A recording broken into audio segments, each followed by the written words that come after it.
The next one is a really interesting one, evidence of good character. It says in the legislation that each applicant must evidence the good character. Now you think that's a really difficult thing to do on an application form. So we looked at that and we decided we had to be quite rigorous in this check, and we decided on this three-pronged approach. So through a self-disclosure, the Enhanced Disclosure Scotland check, and through the employer's verification and endorsement. So the first one then, the self-disclosure, it asks applicants to tell us about any criminal convictions that they have. And for registration purposes, that includes spent convictions. Under the Rehabilitation of Offenders Act, some convictions become spent after a period of time. For our purposes, we need to know about all convictions. We also need to know about alternatives to prosecution. And that sometimes people are not clear about what an alternative to prosecution is. I think a good example that quite a lot of people are aware of is speeding fines. So we need to know about these kind of things.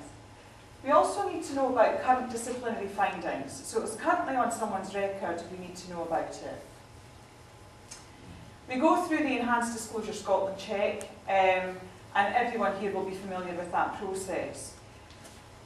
We're often asked, you know, I just had a Disclosure Scotland check 2 weeks ago because I've just changed jobs, do I need another one for registration?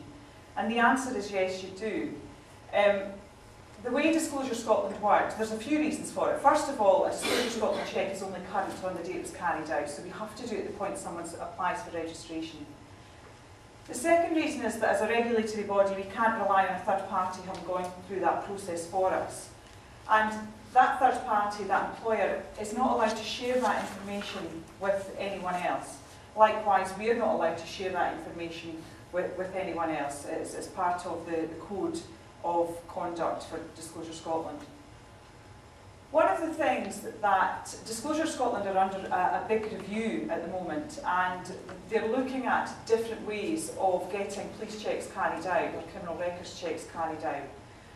And one of the things that they're looking at is, instead of applicants every time they change jobs or every 3 years having to go through this process, is that Disclosure Scotland will set up this database, if you like, it's probably not the best word for it, where employers, regulatory bodies and relevant people will have access to up-to-date information as and when they require it.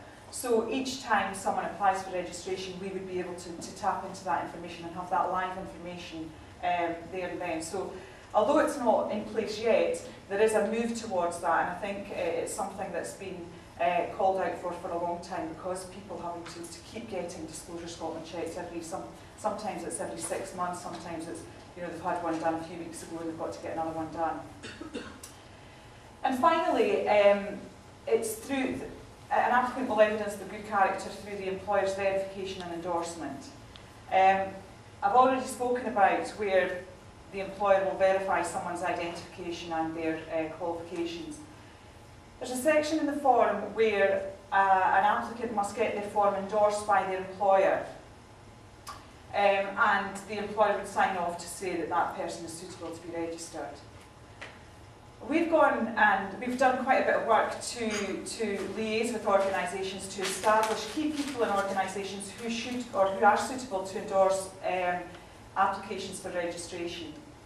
And we're building up quite a big database of people's signatures, so that when the application comes in, we can check that that is an authentic signature before we pass it through for registration.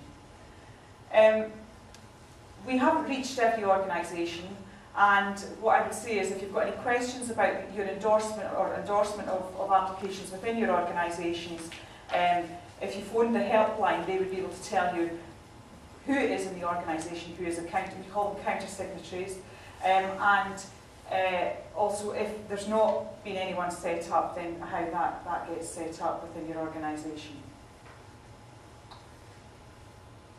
Fees. For each part of the register, there is an application fee and an annual fee for registration. The application fees, I've listed them down here. When someone applies for registration, they pay the application fee and they pay a Disclosure Scotland fee. And then every year after they're registered, it's a year after they're registered, we write to them to say that they're due to pay an annual fee. And then there is a renewal fee when they apply to renew registration. You're only registered for a particular period of time, and at the example of social workers and workers in phase 1 of registration, they're registered for a 3-year registration period, and after 3 years they have to reapply for registration. And that's a really straightforward process where we provide the information that we hold on the registrant, and they just confirm whether it's up to date, and they get it endorsed by their employer and submit that with a Disclosure Scotland check. Obviously, the Disclosure Scotland issue, they wouldn't have to go through the Disclosure Scotland process once all of that has been changed and implemented. So what happens when we receive applications for registration? We write out to the applicant to tell them we've received it, and we send off the Disclosure Scotland form. When that comes back, the application is given a final check over by someone else, and the screen's jumping a bit, I don't know where that is. It's given a final check over, and it could be satisfactory applications will be approved by an officer of the council. If there's any questions about someone's suitability to be registered, it's referred to the registrar, and she will talk to the convener of the council and the convener of the registration committee. And they will look at the application and make a decision either to register that person or refer the application to the registration subcommittee. They don't have the power at that point to refuse registration. It has to be escalated to the next level. If an application is referred to a subcommittee, the applicant gets at least 28 days' notice. They have the right to make written representation in support of their application, and they also have the right to attend in person or be heard through a representative, maybe a trade union or a legal representative. The registration subcommittee can arrive at 3 decisions. They can grant the application, they can refuse the application, or they can impose conditions on registration for a specific period of time. And it's quite difficult to give you examples of conditions on registration. What would happen is the committee would look at the application, look at the circumstances, and decide what a suitable condition on registration might be. And it could be that additional training is required if there's been some sort of issue with the service that they've provided. But it is quite difficult to give particular conditions, and the subcommittee will decide.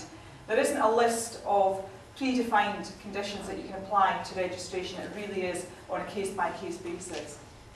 For any of these decisions, the applicant has the right of appeal to the sheriff, so there's no interim procedure there. Once the subcommittee arrive at their decision, it's a final decision with an appeal to the sheriff.